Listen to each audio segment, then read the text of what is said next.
is a chair professor at Soochow University. He joins us now from Beijing. Victor, thanks for being with us. How important is this ASEAN trip and ASEAN in general for China? Well, ASEAN is very important to China. It is now the largest export and import trading partner for China, exceeding the size of China-EU trade and China-US trade. So economically speaking, it's very important. Historically, China and the ASEAN countries are very close contacts and exchanges dating back centuries ago. And Chinese ethnic groups have been very important parts of the societies in many of these ASEAN countries. And I would say because we share such proximity to each other, we also share a lot of common grounds in terms of major international issues.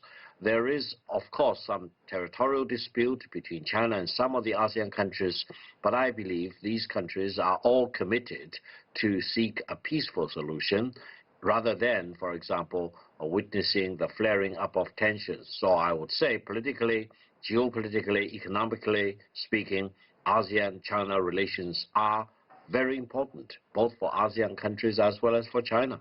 Wang Yi is visiting slightly less than half of the ASEAN countries. I believe there's 11.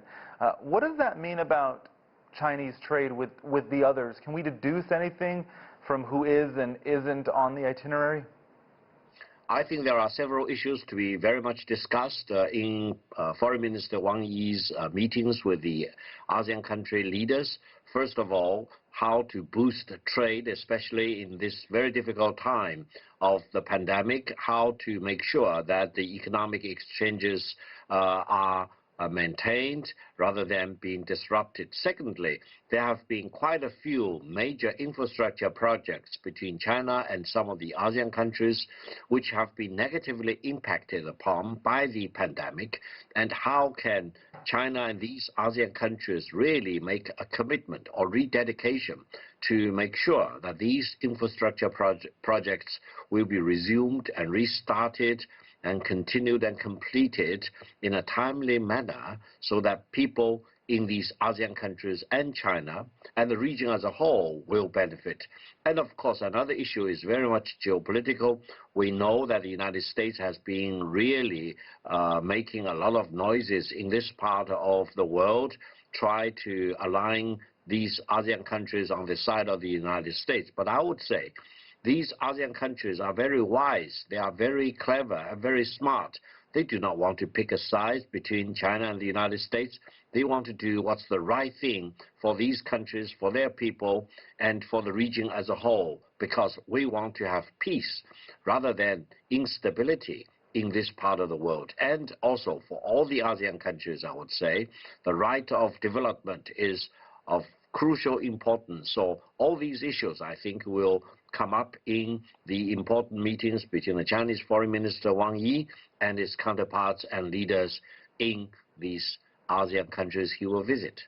From Beijing's perspective, has the U.S. trade war with China affected its trade strategy in terms of working with ASEAN? No, I think the U.S. launched the trade war or the tariff war against China is mutually destructive. It hurts both China as well as the United States. For the tariffs that the United States has been levying on Chinese exports to the United States, eventually these tariffs are not paid by China or the Chinese government. They are paid by the American importers, and eventually it will really go down to the American consumer. So eventually, it is actually a tax on the American consumers and the American importers. It doesn't really help the fundamental interest of the American people at all. Now, for the U.S. strategy of asking the American companies operating in China to move back to the United States, few of the U.S. companies are doing that. And to those who decided to leave China, they are not going back to the United States. They are probably going to some of the ASEAN countries, Vietnam, for example, Laos, Cambodia, or Malaysia, Indonesia, etc. But they only account maximum only about 5% of the total number of American companies which have been operating very successfully in China. So I think from the ASEAN perspective, they want to see how this trade war or the tariff war continues between China and the United States.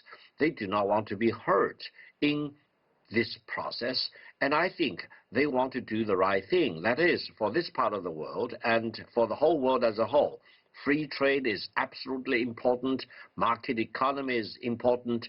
Government-imposed tariffs will not help the country which imposes these tariffs. It will be hurting the trading partners' interest, and eventually everyone suffers. So I would use this opportunity to appeal on President Donald Trump and the U.S. government to do the right thing.